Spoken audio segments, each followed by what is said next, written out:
So buckle up, folks, because I'm about to tell you the wildest story about how my own mother thought she could just yoink my hard-earned cash and get away with it. I'm Jenna, 22, and I've been busting my butt at this marketing gig downtown since graduation. Living at home to save money was supposed to be temporary, just until I had enough for a decent down payment on a Toyota Camry. I wasn't asking for much, just reliable wheels to get me to work without dealing with the nightmare that is Chicago public transit. For 2 years, I've been religiously putting away $800 a month into my savings account. Every paycheck, first thing I do is transfer the money. No Starbucks runs, no weekend trips to Michigan Avenue, no fancy dinners at RPM Italian. Just ramen, Netflix using my ex's password, and dreams of freedom on 4 wheels. Mom knew about this fund. Hell, she'd comment on it constantly. Must be nice to have all that money sitting around, she'd say, while scrolling through Nordstrom on her iPad. The thing about my mom is she's always been terrible with money. Like, catastrophically bad. She works as a receptionist at this dental office in Lincoln Park, makes decent money for what it is, but somehow she's always broke. Designer bags, expensive highlights at that bougie salon on Rush Street, weekend, trips to the outlet malls in Rosemont, you name it, she's buying it.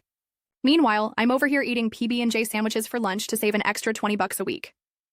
Last month, I went to visit my dad in Milwaukee for a long weekend. Parents divorced when I was 12, and dad's been living up there ever since. Cool guy, runs a small construction business, actually knows how to budget unlike someone else I could mention. We had a great time. Went to a Brewers game, hit up some craft breweries, just father-daughter bonding stuff. I come back Sunday night, exhausted from the drive, ready to crash in my childhood bedroom that still has those embarrassing Jonas Brothers posters I'm too lazy to take down. Mom's sitting in the living room watching Real Housewives, barely acknowledges I'm home. Whatever. Typical Sunday. Monday morning, I'm getting ready for work, decide to check my bank balance to see if my paycheck hit. And that's when my whole world just stopped. My savings account showed $23.47, where there should have been $19,200. I literally couldn't breathe, thought I was having a panic attack. Checked the app 3 times, logged into the website on my laptop, even called the Wells Fargo customer service line, because surely this had to be some kind of mistake. But nope, the nice lady on the phone confirmed it. There was a transfer of $19,176.53 to another account on Friday afternoon. My mother's account. I confronted her that night when she got home from work. She was carrying a Nordstrom bag and a venti frappuccino, acting like everything was normal. When I asked her about the money, she just shrugged, like she'd borrowed $20 for gas money. Oh, I needed it for something important, she said, not even looking up from her phone. Something important? Something important? I was literally shaking with rage. That was my car fund, 2 years of savings. How could you just take it? And you know what this woman had the audacity to say to me? She looked me dead in the eye and said, "Well, you live in my house rent-free. Consider it back payment." Back payment? Back payment? I do all the grocery shopping, pay the internet bill, and cover half the utilities. Not to mention I clean this place because she's too busy getting her nails done to pick up a vacuum. But sure, let's call it rent-free. The truth came out eventually. She'd gotten herself into some credit card debt. Surprise, surprise. And instead of being a responsible adult and figuring it out, she decided my savings account was her personal piggy bank. She'd somehow gotten access to my account info, probably snooped through my desk where I keep my paperwork, and just helped herself. I gave her 24 hours to return every penny. She laughed. Actually laughed in my face and said, "What are you going to do about it? It's already spent. Oh, honey. Oh, sweet delusional mother of mine. You have no idea what I'm capable of when I'm this pissed off." Updated. So after our lovely conversation, where Mom basically told me to kick rocks, I went into full detective mode. First thing I did was change all my banking passwords, security questions, the works. Then I started digging into exactly what she spent my money on. Turns out it wasn't just credit card debt. Oh no, that would be too simple. This woman went on a shopping spree that would make Kim Kardashian blush. I'm talking Louis Vuitton bags, Botox treatments, a mini facelift at some fancy plastic surgery place in River North. She even put a deposit down on a new Lexus. A Lexus, with my Toyota Camry money. I found all this out because she's not exactly a criminal mastermind. Her credit card statements were just sitting in the kitchen drawer, and her email was logged into the family computer. Password was still Jenna 2001. Real creative, Mom. The kicker? She'd been planning this for months. I found emails between her and her bestie Sharon from work, talking about how she deserved to treat herself and how I'd never miss the money. Never miss almost 20 grand? What planet does this woman live on? I screenshot everything. Every email, every receipt, every transaction. Then I did something that probably makes me petty, but I don't care. I called the bank and reported the transfer as fraud. Because technically, it was. She accessed my account without permission and took money that wasn't hers. Wells Fargo took it seriously. Like, really seriously. They froze her account pending investigation. You should have seen her face when her debit card got declined at Whole Foods. She came storming into my room, screaming about how I was ruining her life. You're ruining my life? I shot back. You stole 2 years of my life. 2 years of saving, 2 years of sacrifice, and you blew it on Botox and handbags. She tried to guilt-trip me with the whole "I'm your mother" card. Started crying about how hard she works, how she deserves nice things too, how I'm being selfish. The manipulation was Olympic level, I'll give her that. But I wasn't budging, not this time. I've covered for her before, little things like late bills or parking tickets. But this was grand theft daughter. The next day, I made some more moves, contacted all the places she'd spent the money. The Lexus dealership was very interested to learn the deposit came from stolen funds. The plastic surgeon's office? Even more interested. Turns out when you pay for services with stolen money, businesses tend to take that pretty seriously. Mom tried damage control. Called me at work, from her work phone because hers was still frozen, begging me to stop. Said she'd pay me back eventually. I asked her for a timeline. Maybe by Christmas, she suggested. It was July. That night, she enlisted my Aunt Karen, her sister, to talk sense into me. Aunt Karen showed up with wine and a sob story about how family doesn't do this to family. Rich, coming from someone who sued her own brother over grandma's china set. I poured the wine down the sink and showed her the door. The texts started rolling in from various family members. Mom had spun some story about how I was being unreasonable, how she'd just borrowed the money, how I was trying to destroy her life over a misunderstanding. My phone was blowing up with messages calling me selfish, ungrateful, even accusing me of elder abuse. Elder abuse. She's 49. But here's the thing about being the family cash cow. Once you close the bank, everyone shows their true colors. Suddenly, I'm the bad guy for wanting my own money back. Cousin Ashley, who still owes me $300 from her bachelorette party, had the nerve to call me stingy. Uncle Ted, who hasn't had a job since Obama's first term, said I need to learn about family values. The only person on my side? Dad. He drove down from Milwaukee that weekend, took one look at the evidence I'd gathered, and said, "Good for you, kiddo. Your mother needs to learn consequences." He offered to let me stay with him while I figured things out. It was tempting, but I wasn't ready to leave Chicago yet. My job, my friends, my life was here. Plus, I wasn't about to let her run me out of town. Instead, I did something else. I went full nuclear. Updated. The nuclear option started with a visit to a lawyer. Not just any lawyer. My friend Megan's mom, who specializes in financial fraud cases. She took one look at my evidence and literally whistled. "Your mom really thought she could get away with this?" We filed a police report. Yeah, I went there.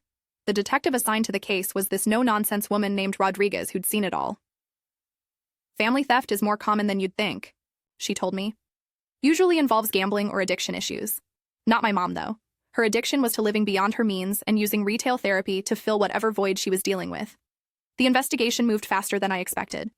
Within 2 weeks, they'd subpoenaed her bank records, confirmed the fraudulent transfer, and built a pretty solid case. Mom was served papers at work, in front of Sharon and all her coworkers.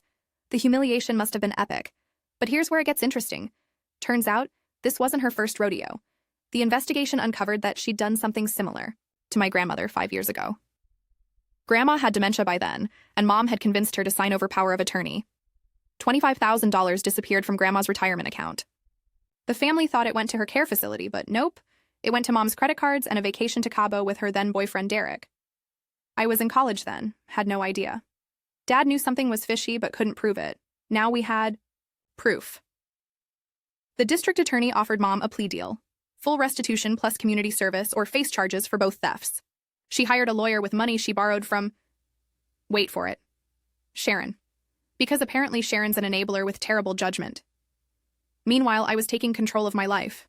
Moved all my banking to Chase, got a P.O. box for my mail, and started looking for apartments. Found a cute studio in Logan Square. Nothing fancy, but it was mine. The landlord was this sweet older guy named Pat who gave me a discount when I explained my situation. Mom tried everything to get me to drop the charges. Flowers delivered to my office. Returned to sender. Tearful voicemails at 3 a.m. Deleted. Without listening.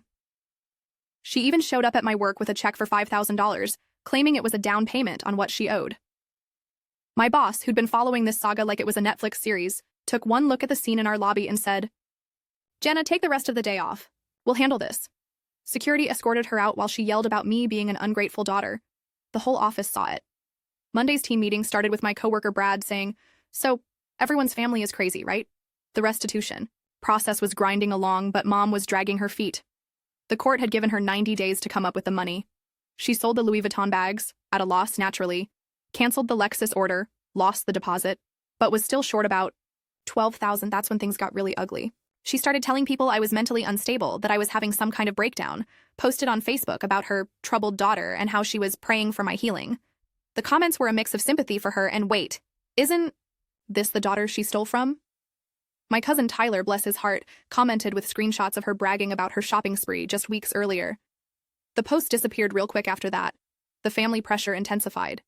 Thanksgiving was coming up, and suddenly everyone had opinions about whether I should forgive and forget for the sake of family harmony. Aunt Karen was hosting and made it clear I was only welcome if I dropped this nonsense. I spent Thanksgiving with Dad in Milwaukee instead. We had deep-fried turkey and watched football. It was the most peaceful holiday I'd had in years. Meanwhile, Mom was scrambling. She took out a personal loan, sold her emergency jewelry, stuff she'd hidden from me during the initial investigation, and even did something I never thought I'd see.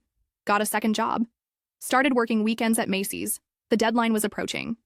December the 1st. She needed to transfer the full amount or face actual charges. The prosecutor had made it clear. This wasn't going away. November 30th, the night before the deadline, she called me. Not to apologize, not to make things right, but to negotiate. "What if I give you $15,000 and we call it even?" "The amount is $19,176.53, I said. "That's what you stole. That's what you owe. But the lawyers, the fees, should have thought of that before you went shopping with my money." She hung up on me. I figured that was it. She'd missed the deadline, charges would be filed, and we'd headed to trial. But then, 11:47 p.m., my phone buzzed. Bank notification. Wire transfer received, 19,176 Sky My 3. She'd done it. Somehow, she'd come up with all of it. I sat there in my new apartment staring at my phone. The money was back in my account. Every penny. But the victory felt hollow. This wasn't how I'd imagined getting my car fund back. The next morning, I called the prosecutor. The charges would be dropped since full restitution had been made. Mom was off the hook, legally speaking. But our relationship? That was a different story. Final update. It's been 3 months since I got my money back. I bought that Toyota Camry, used 2020 model, runs like a dream. Every time I drive it, I think about what it cost me.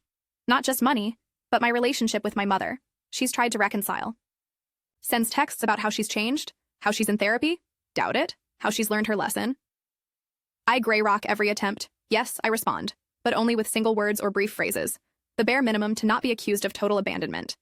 The family's split down the middle. Some think I went too far. Others say she got what she deserved. Christmas was awkward. I stopped by for exactly 1 hour, dropped off generic gift cards, and left. Mom cried. I didn't. Here's what I've learned. Sometimes the person who's supposed to protect you becomes the one you need protection from, and that's okay. It's okay to choose yourself, to set boundaries, to demand what's yours. My apartment's small, but it's peaceful. My car's not fancy, but it's mine. My family's fractured, but I'm free. Mom still works at Macy's on weekends. She's paying off the loan she took out. Sharon doesn't talk to her anymore. Apparently lending money to someone who steals from their own kid is where she draws the line. Am I happy? Getting there? Am I at peace? Absolutely. Sometimes your biggest betrayal becomes your greatest liberation. My mother stole my savings, but I bought back my self-respect. And that's worth every penny.